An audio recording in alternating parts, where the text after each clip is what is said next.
Assalamualaikum warahmatullahi wabarakatuh. For my student, give me permission to introduce myself. My name is Desiree and my friend calling me Dia or Mom K or Moon Dia.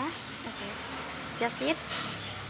And today I wanna take video learning. So the material is about penggunaan some, how much, how many, and kata hubung, who, which, that, whom. Okay. First of all, I just wanna explain about sum. What is the sum? What is the meaning of sum? Sum is berarti beberapa or tidak banyak.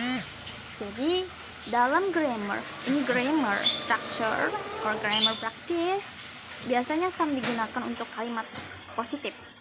Jadi kalimat positif itu harus ada subject, predicate, and object. Jadi untuk sum ini bisa digunakan untuk kalimat positif dan juga interrogatif. Untuk kata benda yang bisa dihitung dan juga tidak bisa dihitung. Apa itu kata benda yang bisa dihitung sama tidak bisa dihitung? Or countable noun, uncountable noun. Kata benda yang bisa dihitung itu adalah kata benda yang bisa dihitung satu. Contohnya, book itu bisa dihitung satu, 2 buku, 3 buku, terus tuh pen, 2 pen, 1 pen, 3 pen, itu bisa dihitung kan? Terus tuh uncountable noun itu adalah kata benda yang tidak bisa dihitung. Kata benda yang tidak bisa dihitung, contohnya harus ada pelantara. Contoh pelantaranya misalnya water. Jadi water itu harus ada pelantara liter ya. Biasanya kalau kita tuh harus 1 liter, 2 liter. Harus ada takarannya kalau kita bilang. Terus tuh kalau gula itu dalam bentuk timbangan berarti kilogram. Jadi itu mencakup banyak, karena itu nggak bisa dihitung 1 atau 2, itu ya perbedaannya. Jadi untuk kalimat positif, untuk kata benda yang bisa dihitung, contohnya penggunaan kata some. Tony has some books. Nah, jangan lupa untuk kalimat positif ditambahkan s atau es untuk kalimat positifnya. Setelah to be. What is the to be? Jadi biasanya subjek itu kata ganti orang Tony. Terus has, biasanya sesudah has baru ditambahin some. Terus tuh yang kedua untuk kalimat uncountable noun. Kalimat positif uncountable noun, kata benda uncountable noun yang tidak bisa dihitung. Contohnya there is some sugar in the kitchen. Jadi ada beberapa gula di dapur. Nah, untuk kalimat uncountable noun, penggunaan kata some ini nggak boleh ditambahin s atau es. Jadi, some ini bukan hanya digunakan untuk kata benda yang uncountable noun or countable noun. Jadi, bisa untuk kalimat offering something or request something. Jadi, bisa untuk kalimat menawarkan sesuatu dan juga permintaan. Tapi ini khusus kalimat interrogatif ya. Jadi tuh some ini bisa digunakan untuk kalimat positif dan juga interrogatif. Jadi untuk negatif itu nggak boleh pakai some.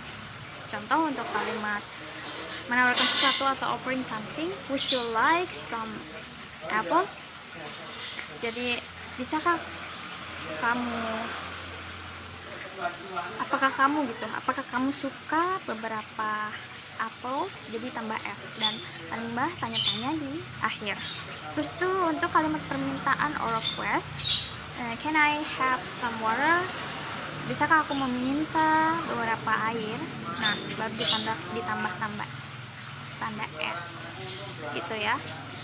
Jadi tuh tinggal dibedakan saja kalimat mau buat yang countable atau uncountable, tapi dalam bentuk positif dan juga interrogatif untuk penggunaan some.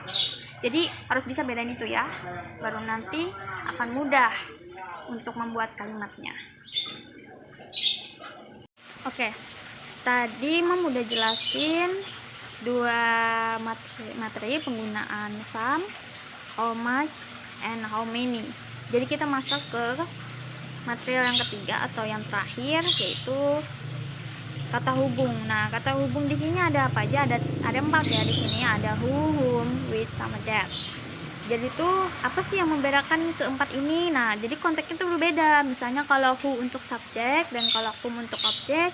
Kalau that itu netral, bisa subjek atau objek. Dan which itu untuk kata benda atau binatang. Nah, contoh untuk example for who, kalimat who.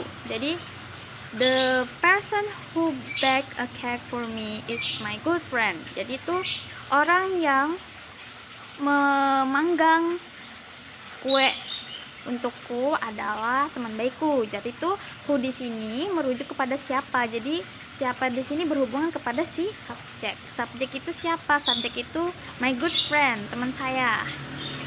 Jadi itu my good friend itu kata ganti orang. Nah, yang kedua untuk whom di sini konteksnya lebih ke objek. Jadi contohnya ya, the man whom adore Benedict Cumberbatch. Jadi tuh laki-laki yang saya kagumi adalah Benedict Cumberbatch. Jadi tuh nggak ada berhubungan sama si subjek. Nah, itu whom ya untuk objek, cuman ditujukan kepada objek dan itu nggak ada berhubungan sama si subjek tadi. Oke, yang kedua itu adalah contoh that. Nah, that itu netral ya, bisa untuk subjek atau objek. Jadi harus bisa membedakan yang mana objek, yang mana subjek. Contoh, the car crash that happened yesterday resulted in one person died.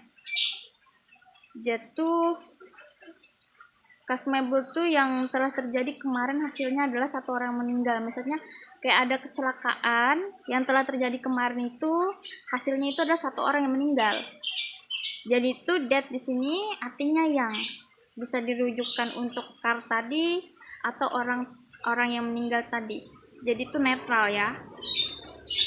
Terus tuh which, untuk contoh which itu untuk kata benda atau hewan atau binatang. Nah, itu contohnya ya, the mobile phone which attracted me was foreign brand. Jadi itu HP baru yang menarik ku itu adalah merek asing. Nah, jadi itu which itu digunakan untuk handphonenya tadi ya. Jadi itu sebelum kata benda atau sesudah kata benda itu ada kata hubung who, whom, that, sama which. Nah, jadi kan udah bisa membedakan kan yang mana-mana tadi.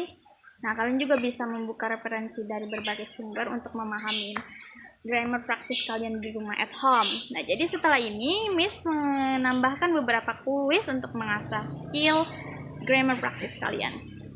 Nah, untuk kuis yang pertama Miss sudah menyiapkan. Di situ kalian bisa tambah si titik-titik. Biasanya itu harus pakai to be dan juga apa tadi penggunaan yang tadi Miss sudah jelaskan. Terus tuh there di situ digunakan untuk apa? Terus tuh periksa lagi ya. Periksa lagi untuk countable sama uncountable noun. Itu ditambah s atau es. Nanti mau makan perbaiki. Terus tuh yang kedua, some my brother pencil new. Jadi itu kalimatnya nanti disusun jadi kalimat yang bener ya. Karena itu masih acak. Terus tuh yang terakhir, kuis yang pertama ada kan yang could you give me a example about some class student. Jadi tuh dapatkah kalian memberikan kepada saya contoh-contoh tentang penggunaan some. Nah, jadi untuk kuis yang pertama itu khusus penggunaan some. Jadi jawabannya nggak jauh dari penggunaan some ya. Jadi kalau bukan tidak ada penggunaan some berarti salah jawaban kalian. Terus tuh yang kedua, kuis yang kedua membuat tentang would you like to give me some sentence to using up these photos. Jadi tuh bisakah kalian memberikan kepada mom beberapa kalimat yang sedang menggunakan foto-foto ini, tapi dari using on yang menggunakan penggunaan how much, how many, some, who, whom, that, which. Ingat ya. Dan kalau bisa jangan cari di internet. Kalau bisa itu susun kalimatnya dulu. It's okay kalau misalnya salah dari Google Translate, nanti Mom akan correctly. Okay. Semangat, my student. I really miss you. I want to meet you, meet up you, and face to face. Not only learning like here, because I'm so bored if I do learning in daring. Oke, semangat belajarnya, more interest lagi. Ada pesan dari Mom ya, semangat buat belajar English language. Jadi English language itu not difficult. If you are more interest and more motivation to English language, you will get it. Okay? Sometimes at first ada yang bilang bahwa English is easy, English is not difficult. Jadi tuh kalau kita berpikir bahwa English itu mudah, bakal mudah. Kalau kita berpikir bahwa English itu sulit, itu akan menjadi sulit. Jadi never give up, keep fighting. Bye bye. See you in the Zoom meeting or WA, WhatsApp in the phone. Only online. I want to meet you. Miss itu pengen banget sebenarnya bertemu kalian itu tatap langsung, tapi I know in this situation or pandemic, jadi saran Mom, kalian jangan patah semangat, harus rajin-rajin belajar. I know in this situation very hard for you, it's so hard, still and tetap jadi diligent student. Thank you.